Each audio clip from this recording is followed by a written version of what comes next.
श्रीमद् भागवत दशम स्कंद 29वां अध्याय में भक्तगणों आपको राम लीला का आरंभ की कथा कहूंगा। आप इसको ध्यान पर सुने और इस चैनल को लाइक करें, सब्सक्राइब करें। भगवान कृष्ण आपका कल्याण करेंगे। सुनिए।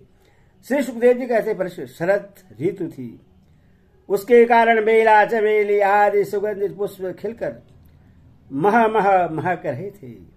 भगवान ने चीरहरण के समय गोपियों को जिन रात्रियों का संकेत किया था, वे सब की सब पूजीभूत होकर एक ही रात्रि के रूप में उल्लसित हो रही थी।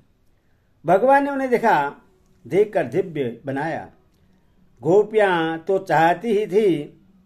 अब भगवान ने भी अपनी अचिंत्य महाशक्ति योग माया के सारे उन्हें निमित्त बनाकर रसमयी रास क्रीड़ा करने का संकल्प किया।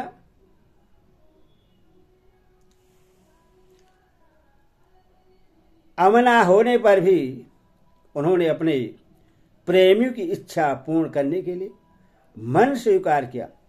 भगवान के संकल्प करते ही चंद्रदेव ने प्राचीन दिशा के मुखमंडल पर अपने शीतल किरण रूपी कर कमलों से ललिमा की रोली केसर मल दी। जैसे बहुत दिनों के बाद अपनी प्राण प्रिया पत्नी के पास आकर उसके प्रियतम पति ने उससे आनंद करने के लिए ऐसा किया हो। इस प्रकार चंद्रदेव ने उदय होकर न केवल पूर्व दिशा का परयुक्त संसार के समचर अचर प्राणियों का संताप, जो दिन में शरदकालीन प्रखर सूर्य रश्मियों के कारण बढ़ गया था, दूर कर दिया। उस दिन चंद्रदेव का मंडल अखंड था। पूर्णिमा की रात्रि थी। वे नूतन केसर के समान लाल लाल हो रहे थे।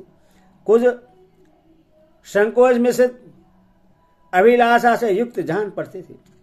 उनका मुखमंडल लक्ष्मी जी के समान मालूम हो रहा था। उनकी कोमल किरणों से सारा वन अनुराग के रंग में रंग गया था। वन के कोने कोने में उन्होंने अपनी चादरी के द्वारा अमृत का समुद्र उड़ेल दिया था। भगवान श्री कृष्ण ने अपने दिव्य उज्ज्वल रस से उद्दीपन की पूरी सामग्री उन्हें और उस वन को देखकर अपनी बांसुरी पर वज्र सुंदरियों के मन को हरण करने वाली काम बीज कलिम की अस्पष्ट एवं मधुर तान छेड़ी। भगवान का वह बंशीवादन भगवान के प्रेम को, उनके मिलन की लालसा को अत्यंत उकसाने वाला, बढ़ाने वाला था। यो तो श्याम सुंदर ने पहले से ही गोपियों के मन को अपने बस में कर रखा था। अब तो उनके ही मन की सारी वस्तुएं, भय, संकोच, धैर्य, मर्यादा आदि की वृत्तियां भी छीन ली। बंसी ध्वनि सुनते ही उनकी विचित्र गति हो गई।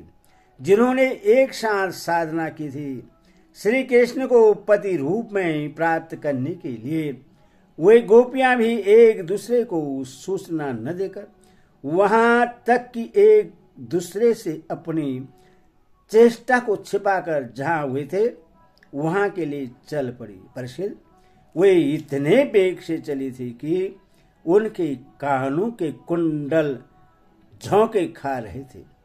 बंसी ध्वनि सुनकर जो गोपियां दूध धो रही थी, वे अत्यंत उत्सुकतावश दूध धोना छोड़कर चल पड़ी। जो चूल्हे पर दूध उड़ा रही थी, वे उफनता हुआ दूध छोड़कर, और जो लपसी पका रही थी, वे पकी हुई लपसी बिना उतारे ही ज्यों की त्यों छोड़कर चल दी। जो भोजन परस रही थी, वे परसना छोड़कर, जो छोटे छोटे बच्चों को दूध पिला रही थी, वे दूध पिलाना छोड़कर, जो पतियों की सेवा शुश्रूषा कर रही थी, वे सेवा शुश्रूषा छोड़कर, और जो स्वयं भोजन कर रही थी, वे भोजन करना छोड़कर अपने कृष्ण प्यारे के पास चल पड़ी। कोई कोई गोपी अपने शरीर में अंगराग, चंदन और उपटन लगा रही थी और कुछ आंखों में अंजन लगा रही थी। वे उन्हें छोड़कर था उल्टे पलटे वस्त्र धारण कर श्री कृष्ण के पास पहुंचने के लिए चल पड़ी।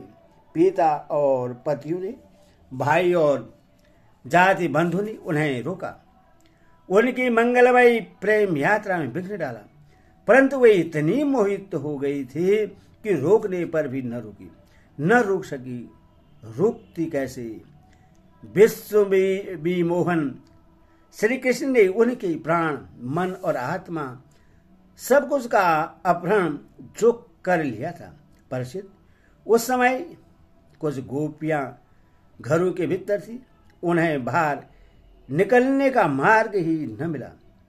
तब उन्होंने अपने नेत्र मूंद लिए और बड़ी तन्मयता से श्री कृष्ण के सौंदर्य, मायूर्द और लीलाओं का ध्यान करने लगी।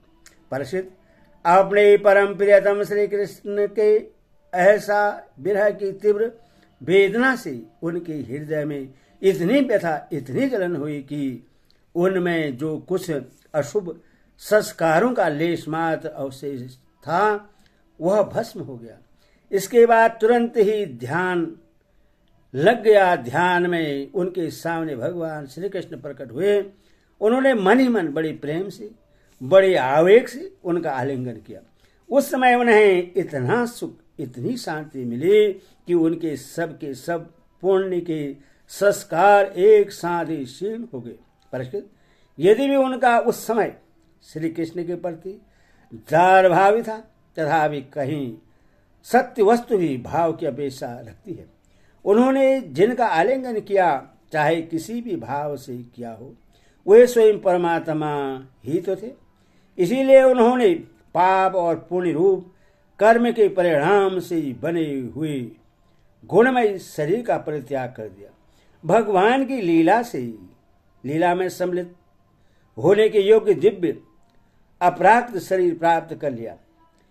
इस शरीर से भोगे जाने वाले कर्म बंधन तो ध्यान के समय ही छिन्न भिन्न हो चुके थे।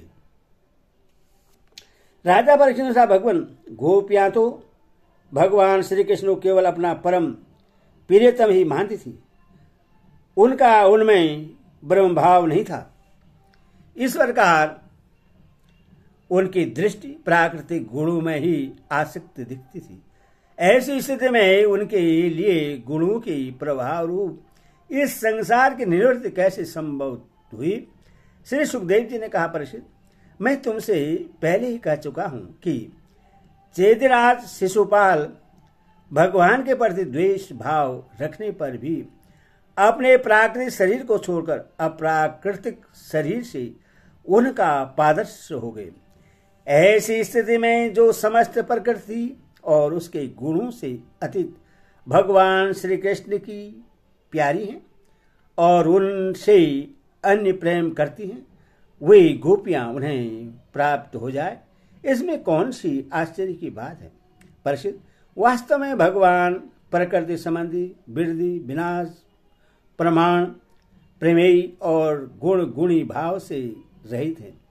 वे अचिंत्य, अनंत, अपराध, परम कल्याण स्वरूप गुणों के एकमात्र आश्रय हैं।